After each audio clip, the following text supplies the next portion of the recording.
Assalamualaikum warahmatullahi wabarakatuh. Halo semua, perkenalkan kami dari kelompok kelas 2 kelas 10 mata kuliah Inovasi ICT dan New Teknologi. Di sini kami akan mereview tentang tren teknologi media di bidang kesehatan. Yang akan kami bahas yaitu aplikasi telemedicine. Sebelumnya, perkenalkan dulu anggota kelompok dari kami. Yang pertama ada Aditya Chandra, yang kedua Bayu Radityo, yang ketiga Lingga Alzidan Junanto, dan yang keempat Muhammad Nagib. Yang pertama yang akan kita bahas yaitu rumah sakit kini rawan untuk penularan COVID-19. Pemerintah pun menganjurkan masyarakat untuk tidak ke rumah sakit, terkecuali dalam keadaan darurat. Jika kurang sehat, masyarakat dapat memeriksa kondisi kesehatannya menggunakan aplikasi layanan telemedicine. Layanan tersebut dapat memudahkan masyarakat untuk konsultasi ke dokter dan membeli obat dari rumah. Yang kedua, apa itu telemedicine? Telemedicine atau konsultasi online didefinisikan oleh American Academy of Family Physicians sebagai praktik penggunaan teknologi untuk memberikan pelayanan kesehatan secara jarak jauh. Seorang dokter di suatu tempat dapat menggunakan teknologi komunikasi untuk melayani pasien yang berada di tempat lain. Menurut WHO, praktik telemedicine bisa dibedakan menjadi dua, yaitu asinkronis dan sinkronis. Perbedaan keduanya terletak pada pengiriman data terkait yang diperlukan dalam konsultasi online. Dengan telemedicine asinkronis, data pasien bisa dikirim lewat email kepada dokter. Lalu, dokter mempelajari data itu untuk kemudian menyampaikan diagnosisnya. Sedangkan telemedicine sinkronis dilakukan secara interaktif secara langsung, misalnya lewat video call. Jadi, baik dokter maupun pasien dapat berinteraksi secara langsung untuk konsultasi. Meski demikian, data pasien dapat lebih dulu dikirim ke dokter untuk dijadikan dasar diagnosis yang melengkapi konsultasi online. Cara menggunakan aplikasi telemedicine. Cara untuk menggunakan aplikasi ini, kita cukup membuka gadget. Proses pendaftarannya pun cukup mudah. Pasien mengisi biodata lengkap, termasuk tinggi badan, berat badan, lalu pasien dapat memilih dokter spesialis sesuai keluhan penyakitnya. Setelah itu, pasien dapat konsultasi baik via chatting ataupun video call. Untuk mendapatkan diagnosis yang akurat, pasien harus memberikan informasi, kondisi, dan gejala yang dialami secara jujur. Setelah itu, dokter memberikan resep.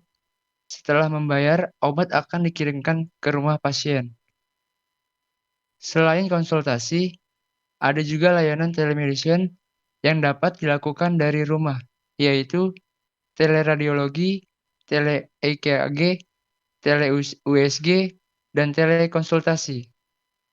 Ada 11 platform telemedicine yang sudah bekerjasama dengan Kemenkes, antara lain Halo Dokter, Get Well, Good Doctor, Grab Health, Halodoc, Klikgo, Link Sehat, Milfik, Dokter Pro Sehat, SehatQ, dan YesDoc.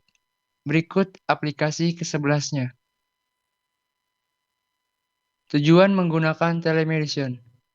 WHO menjelaskan ada 4 elemen yang berkaitan erat dengan telemedicine, yaitu 1. Bertujuan memberikan dukungan klinis, berguna untuk mengatasi hambatan geografis dan jarak. Yang ketiga, melibatkan pengguna berbagai jenis perangkat teknologi informasi. Keempat, bertujuan meningkatkan kesehatan masyarakat. Dari penjelasan elemen itu, tujuan elemen Astagfirullahaladzim. Link.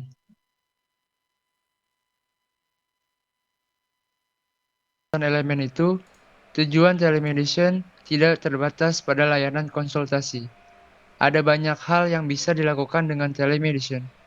Di antaranya, pengiriman data pasien yang jauh dari rumah sakit untuk dilakukan diagnosis secara cepat, seperti radiologi dan pemeriksaan jantung. Telemedicine juga bisa dilakukan antar fasilitas kesehatan untuk pertukaran data pasien. Dengan demikian, pasien tetap dapat memperoleh manfaat pemeriksaan kesehatan dari dokter, meski jauh dari fasilitas medis. Misalnya, bagi masyarakat yang tinggal di daerah pelosok, dalam hal ini, dokumen seperti foto, video, dan rekam medis cukup dikirim ke dokter untuk mendapatkan diagnosis segera.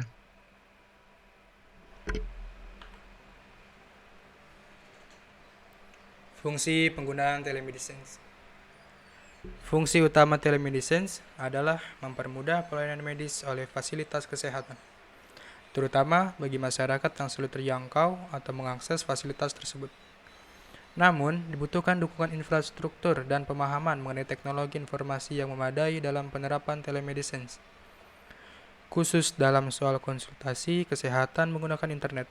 Dibutuhkan koneksi yang stabil dan kuat agar layanan berjalan lancar. Dengan adanya dukungan tersebut, telemedicine dapat berfungsi sepenuhnya sesuai dengan tujuannya untuk membantu meningkatkan kesehatan masyarakat secara jarak jauh. Telemedicine juga berfungsi memudahkan sistem rujukan pasien antar rumah sakit atau dari puskesmas ke rumah sakit. Data cukup dikirim dengan teknologi sehingga mengurangi risiko kerusakan atau hilang di tengah jalan. Pasien pun tak perlu lagi risau akan lupa membawa dokumen ketika datang ke rumah sakit rujukan. Lalu ada pro kontra telemedicine di masyarakat. Konsultasi kesehatan di zaman serba canggih ini semakin mudah untuk dijangkau. Tanya jawab seputar kondisi kesehatan dengan dokter kini semakin mudah lewat fasilitas telemedicine. Namun, layanan ini tidak sepenuhnya mendapatkan tanggapan positif dari masyarakat. Terdapat pro kontra telemedicine yang berkembang di masyarakat dan membuat kita semua harus bijak menggunakannya.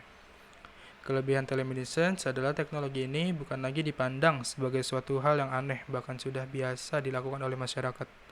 Banyak pula orang yang menikmati layanan konsultasi ini karena dirasa punya banyak keuntungan, antara lain mudah diakses, hemat biaya, memperluas jangkauan tenaga kesehatan, meningkatkan kesadaran masyarakat, dan solusi tepat di era pandemi. Lalu ada kekurangan telemedicine. Meskipun punya banyak kelebihan, nyatanya layanan telemedicine juga punya banyak kekurangan. Bahkan terdapat pro kontra telemedicine di masyarakat yang buat pemakaian layanan ini masih harus dipikirkan matang-matang. Berikut adalah kekurangan telemedicine. Butuh pengelolaan yang rumit, catatan medis tidak efektif, efektivitas diagnosis berkurang, tidak bisa pemeriksaan lengkap, dan risiko salah paham. Lalu peran masyarakat di sini, masyarakat perlu lebih cerdas dalam menggunakan fasilitas ini sesuai kebutuhan masing-masing. Jika memang bisa dimanfaatkan secara optimal, maka layanan ini jelas akan bantu Anda untuk mendapatkan layanan kesehatan terbaik. Sekian presentasi dari kelompok kami. Wassalamualaikum warahmatullahi wabarakatuh. Terima kasih.